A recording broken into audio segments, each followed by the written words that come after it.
দেখুন বন্ধুরা, আজকে আমাদের রাতে বেগুন ভর্তা। এই জন্য আমি বেগুনটাকে ভালো করে পুড়িয়ে নিচ্ছি। এরপরে আমি কীভাবে বেগুন ভর্তা বানাই আপনাদের সঙ্গে শেয়ার করব। বন্ধুরা, আমার বেগুনটাকে পুড়িয়ে আমি ভালো করে খোসাটা সমেত পুরো ছাড়িয়ে নিয়েছি। আর বেগুন ভর্তা করার জন্য আমি কী নিয়েছি, একটু রসুন কুচি নিয়েছি, একটু আদা কুচি নিয়েছি, একটু পেঁয়াজ কুচি, একটু লঙ্কা কুচি, আর এটা ধনেপাতা সবার লাস্টে দেব, তখন আমি কেটে নেব, তাই আমি ধুয়ে রেখে দিয়েছি। আর হচ্ছে টমেটো আমার কাছে নেই, আপনাদের বাড়িতে থাকলে টমেটোটা দিয়ে দেবেন। এবার আমি কীভাবে বানাই সেটা আমি আপনাদের সঙ্গে শেয়ার করব, একটু মনোযোগ দিয়ে দেখবেন। তো আমি তাওয়াতে একটু তেল দিয়ে দেব, সর্ষের তেলে একটু।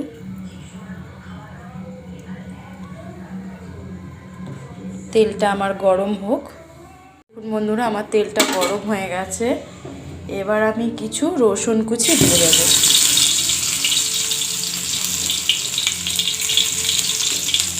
দিয়ে দেব কিছু পেঁয়াজ কুচি।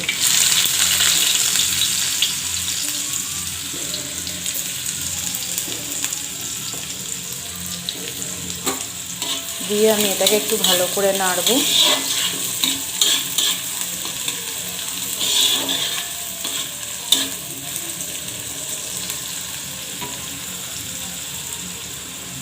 দিয়ে দেব লঙ্কা কুচি।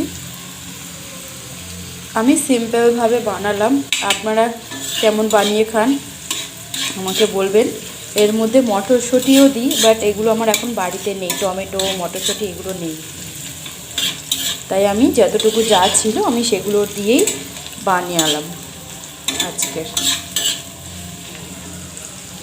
এই যে অল্প আদা কুচি ছিল সেটাও দিয়ে দিলাম।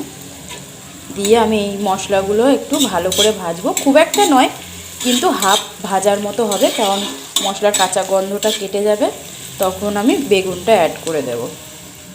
আমি একটু সামান্য নুন দিয়ে দিলাম, সামান্য একটু জিরের গুঁড়ো দেব,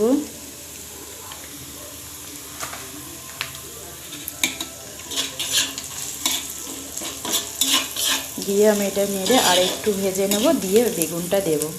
আমার মশলাটা ভাজা হয়ে গেছে, এবার আমি বেগুনটা দিয়ে দিলাম। আমি ভালো করে বেগুনটা চেক করে নিয়েছি কোনো পোকা টোকা আছে কি না, আপনারাও চেক করে নিয়ে দেবেন।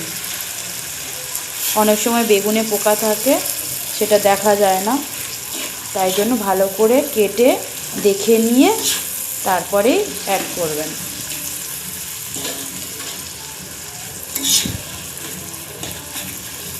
এবার এটাকে আমি একটু ভালো করে ভাজবো। তো আমার অলরেডি বেগুন ভর্তা কমপ্লিট। আমি এবার ধনেপাতা দিয়ে নামিয়ে নেব।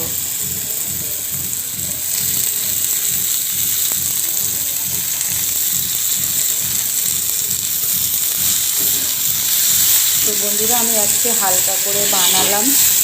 আর আমার কাছে মটরশুঁটি টমেটো এগুলো ছিল না, যেগুলো ছিল সেগুলো দিয়েই বানালাম, সেগুলো দিয়ে শেয়ার করলাম, সামান্য ঘরের কিছু উপকরণ দিয়ে। আপনারা এরকম করে বানিয়ে খাবেন, খুবই ভালো হয়। তো আমার বেগুন ভর্তাটা ঠিক দেখতে এমনই হয়েছে। আমি এবারে নামিয়ে নিলাম, আমার বেগুন ভর্তা কমপ্লিট।